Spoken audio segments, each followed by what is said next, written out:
porque las ISAPRES ya comenzaron a notificar a sus afiliados de la rebaja de la prima GES. Esto, según ellas, con el propósito de cumplir el fallo de la Corte Suprema que les significará pérdidas cercanas a un 12% en promedio. Todo esto según la Superintendencia, además de Salud.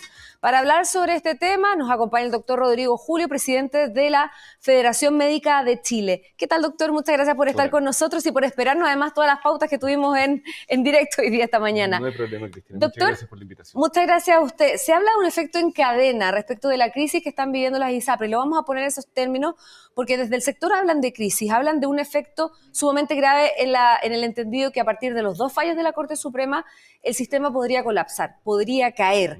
¿Cuál es el efecto en cadena particularmente para ustedes desde la Federación Médica de Chile? ¿A quién se representa y qué podría significar para su sector? A ver, primero me presento. Mi nombre es Rodrigo Julio. Yo soy presidente, como dije, de la Federación Médica de Chile. Esta fue una federación que se creó con la idea de no atomizar el gremio, es decir, es independiente el colegio médico, sin embargo reconocemos al colegio médico como la entidad que nos representa, los médicos en general. Sin embargo, los médicos de la atención privada no tenían representación en el colegio médico, y así como surge esta federación que afilia a las asociaciones que estaban previamente formadas en las distintas clínicas de Santiago. Es por eso que queremos representar a los médicos que trabajan en salud privada. Dicho eso y esa aclaración, mucho se ha dicho también de la afectación que podría significar para las ISAPRES para las clínicas, el que las ISAPRES caigan. ¿Es tan así? Es tan así, bueno, básicamente depende de qué clínica es muy variable de acuerdo desde el punto de vista del mercado. Sin embargo, cada ISAPRE representa en cuanto a ingresos para una clínica una razón que va entre un 5 y hasta un 25% de los ingresos de cada una de las clínicas. Por lo tanto, ante la caída inminente de todo el sistema de ISAPRES puede comprometer de todas maneras el funcionamiento de las clínicas. Hay que entender también que existe una deuda que las ISAPRES han ido acumulando con el paso del tiempo, deuda que solamente el 2023 ha crecido un 29%, de 600.000 millones de pesos hasta hoy día, que son 651.000 millones de pesos, que es lo que en este momento las ISAPRES le deben a los prestadores.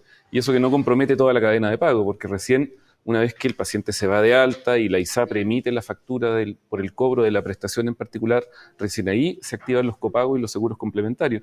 Por lo tanto, si sumamos la deuda de la ISAPRE más los copagos y los seguros complementarios, que recién se cobran una vez que la ISAPRE emite la factura, la deuda alcanza los 1.000 millones de pesos, los 1.000 millones de pesos hasta hoy día, considerando que el gasto operacional de una clínica es mensual, son cerca de 14.000 millones de pesos. 14.000 millones de pesos. Se habla de un efecto en cadena y al parecer, de acuerdo a lo que usted dice, doctor, se ve efectivamente este efecto en cadena. ¿Por dónde pasa la solución? Porque aquí hay que cumplir 2 fallos de la Corte Suprema. La tabla de riesgos y además la prima GES. Y de hecho, correcto, lo decíamos recientemente, ya las ISAPRES están notificando la rebaja de la prima GES. Hay deuda, pero también hay que restringir los ingresos. Van a caer los ingresos de las ISAPRES, pero además este efecto en cadena que describíamos también y que usted describe respecto de los prestadores. La pregunta apunta a directamente cuánto puede aguantar el sistema sin el funcionamiento de las ISAPRES en caso de colapsar, como lo ha dicho el presidente de la Asociación de ISAPRES, todas, no solamente una o dos, sino que todas. A ver, primero que nada, la gran preocupación, por lo menos desde el punto de vista nuestro, son los pacientes. Hoy día se estima que son cerca de 600.000 pacientes que tienen un tratamiento que son mayores de 60 años y por lo tanto no son elegibles para un seguro complementario. De esos 600.000 pacientes, hay 350.000 pacientes que tienen tratamientos de alto costo, que están financiados casi el 100% por la ISAPRE. Por lo tanto, ante la caída de la ISAPRE y ante la incapacidad del prestador de poder darle la cobertura a esos tratamientos a los pacientes, son esos pacientes los que están realmente en peligro. Ahora, respecto a tu pregunta en particular, ¿cuánto el efecto que esto puede ser? O sea, ¿cuánto podrían aguantar las clínicas sin las ISAPRES funcionando? Sacando la cuenta y dado el gasto operacional que tienen clínicas, sobre todo las más grandes, que son las que resuelven más volumen de casos, sobre todo los más complejos, es decir, los que atienden los pacientes con cáncer, que están en quimioterapia, las cirugías complejas, etcétera, es súper difícil poder estimar cuánto van a persistir en el tiempo. Es importante también, doctor... Y es variable también qué tipo de clínica es. Si hay un grupo económico atrás que tenga alguna espalda económica que la pueda sustentar, versus clínicas que no tienen ese mismo grupo económico y que dependen precisamente de los ingresos que van generando mensualmente, tanto el pago de pacientes como por parte del pago de la aseguradora. Eso quería apuntar con usted también, y voy a bajar esto.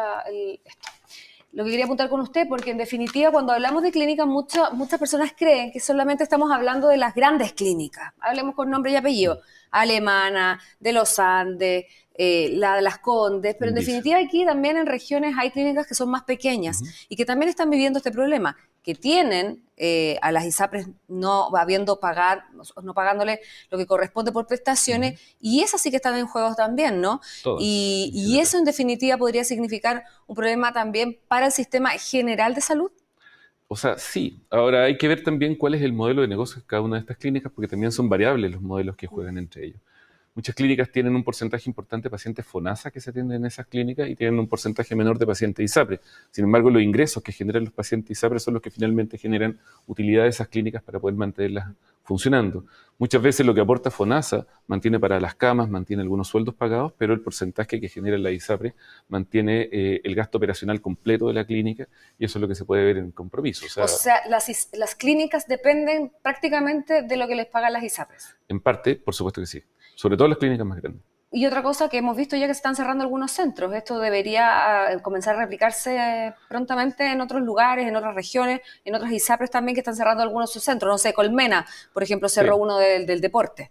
Mira, tiene lógica desde la perspectiva que ante la inminencia de quiebre, las ISAPRES posteriormente cubren toda la deuda en general con su patrimonio.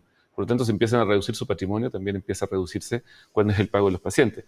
El patrimonio de la ISAPRE está estimado en 450 millones de dólares hoy día, por lo tanto, muy lejos respecto de la deuda, 1.000 millones de dólares, que es lo que está solicitando el gobierno hoy día, sin considerar la reducción de los recursos que van a implicar mensualmente la GES, la prima GES y la tabla de factores. Muy cortito.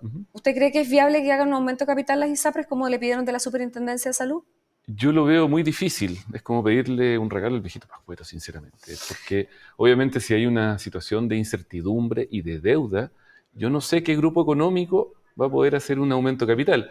Si fuera una situación personal, poner plata en algo que me va a implicar más deuda, yo pondría plata. Yo me imagino que eso es algo, no necesito ser experto para poder definirlo, yo soy solamente un doctor.